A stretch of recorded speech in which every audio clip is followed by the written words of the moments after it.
Hey guys, welcome to another Poker Worden Show. Today's day 7 of the World Series of Poker.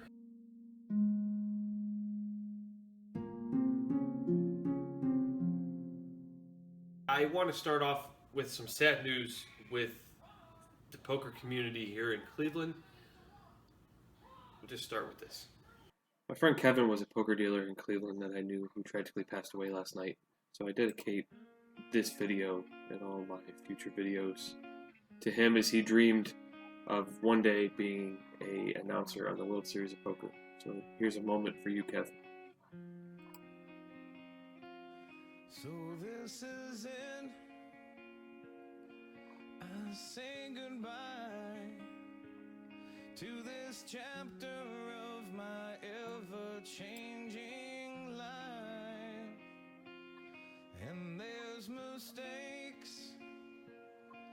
The path is long, and I'm sure I'll answer for them when I'm gone. Kevin, you'll be missed, my friend, and I know everybody here in the poker community, dealers, players, we're all going to miss you. So maybe somebody can, from the Cleveland area, can take that dream for you and make it a reality. But I wanted to let's get right into the show. We're going to do our updates, our recaps. We're going to give you an update on how Daniel Negreanu, give you an update on whether Negreanu's process and channel my inner Kevin. We're going to give you an update on how Daniel is progressing towards shaving his beard in the $10,000 Omaha 8 or better. We're also going to recap who had a prediction about being heads up in a poker tournament and who else won a couple bracelets yesterday at the World Series of Poker. And at the end, we're going to go ahead and we're going to preview the 2 new events that we got coming up here today. But let's kick it off with a recap on event number 7, which was the $2,500 mixed lowball tournament. Here is your champion. Here is the winner of event number 7, the $2,500 lowball mixed tournament, Jesse Martin. Jesse took home $131,000 and his second World Series of Poker bracelet. Here is how the rest of the final table panned out with their payouts. James Opes, which we've talked about in past videos, finished in second for $81,000. Congratulations to Jesse for taking down the tournament and winning his second bracelet. The next event up is the One Drop tournament, the big $111,000 buy-in tournament.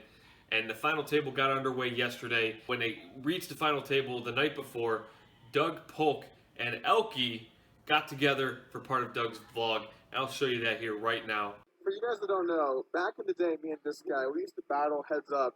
And we would play a bunch of tables, and we would just play instant fast. It was just like click, click, click, click, click. And I remember there's one hand that I always love to tell because it's one of the most owned hands I've had in heads up. So we were about 200 blinds deep. I threw at ace jack. He called. Ball was ace high. It was like ace 7 deuce something. I bet he called. There was a brick. I bet he called. And there was another brick, and I bet. And he just immediately shoves for like under a mid-raise more on the river. So it's just like 700 more into like a few. I'm like, this is just never, ever, ever, ever a bluff. So I fold, and he just shows me like the 6-5 of just nothing. He just floated the flop, floated the turn, faced the river bet. I bet, and he just clicked it right back all in. I was like, okay, this fucking guy is on. And we used to battle back in the day. So. Yeah, those days were the best, man. Yeah. Thank you for stopping by during the vlog. Where do you want people to check you out at? Follow you. Yeah, please, on my Twitter, Instagram, and Facebook, it's all at Elky Poker. Elky Poker, guys. We'll put a little thing in here. Thomas will make a cool little sound thing. Well, good luck tomorrow. I'm cool with you getting second. Yeah. That would be unbelievably epic. Unbelievably epic. I'm going to put a bluff for the 5-6. Oh, the good old days. All right, man. Thank you. Here is your eventual winner, Doug Polk. I will let him explain how he feels from this video via Pokernews of his interview after winning the big one, the $111,000 One Drop. I'm here with Doug Polk, winner of the High Roller for One Drop. Congratulations. Thank you very much. I am really honored to win such a prestigious event. I mean, this is like, you know, one of the 2 biggest events to win, and just to actually take it down is just amazing, honestly. Let me see this bracelet. Tell me a little bit. So this is my third World Series of Poker bracelet. It looks similar to the other two. But it feels a little nicer, huh? It feels a little nicer because of the money with it, I think. It's a good day for me. It's a very good day. And here is the remaining action and how the rest of the final table finished from yesterday's action. Here's how the rest of the final table of the one-drop tournament panned out. As you see, the who's who of poker was here. Martin Jacobson, who was a prior main event winner, finished in 6th. Rainer Kempe, who was a prior super high roller champion, came in 7th. And Elky finished in 2nd for $2.2 million. The Colossus, event number 5, is still in action. Yesterday was day 2. They started with 634 players. Here are the payouts as all 6 starting flights combined to play day 2. 634 players returned yesterday to play day 2 of event number 5, the Colossus. 634th place was guaranteed $2,469, while everybody still had the hopes and dreams of finishing in first place and receiving that $1 million prize. Within the first level, they went from 634 players all the way down to 400. The action was fast and furious. By the end of the day, there was 41 remaining.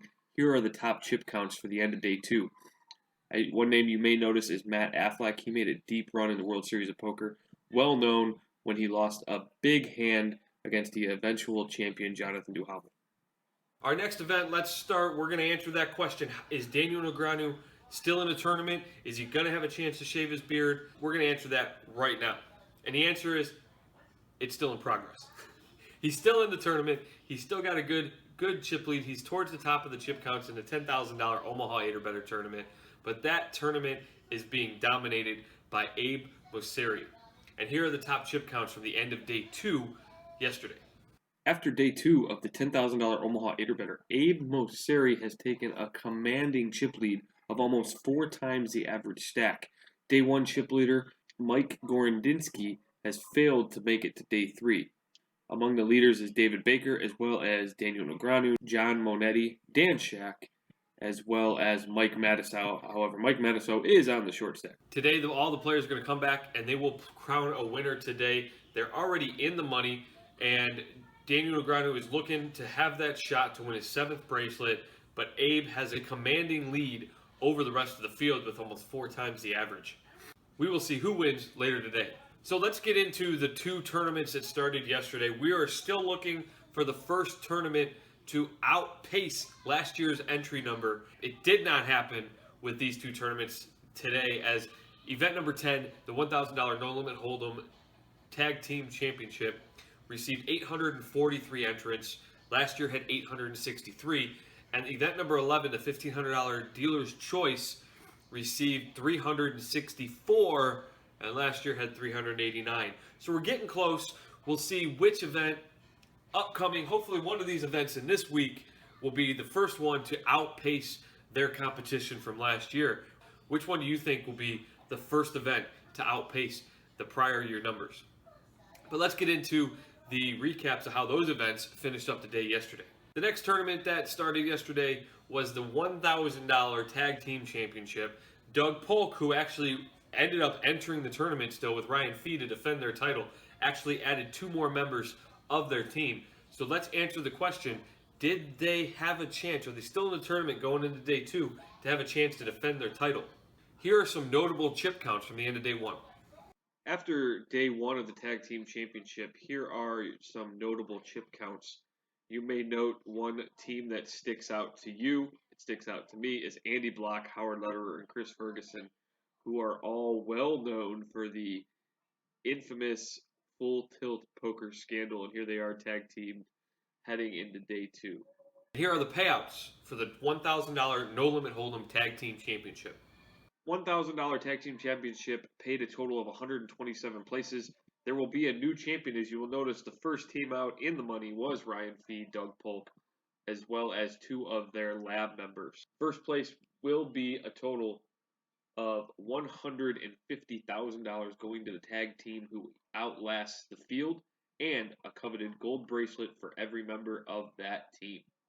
It looks like we're going to have a new champion, as Doug Polk and Ryan Fee got eliminated, but they did happen to min cash, which I don't think Doug really cared about that, because yesterday was a big day for him. The other event that got underway yesterday was the $1,500 Dealer's Choice Tournament. Remember, you can pick from 19 different games whenever it's your turn on the button. It's just fun to play other games besides Texas Hold'em. So here are the top counts at the end of day one of the $1,500 Dealer's Choice Tournament. After day one, here are your top chip stacks. You may know a few names like Justin Bonomo, who we've talked about for the Super High Roller Bowl, Jeff Madsen, John Turner, as well as David Bach. We will see who continues to pick up chips as they enter play into day two today. They will play 10 one-hour levels, with a winner being crowned tomorrow. Entering day two, there are a little over 80 players remaining.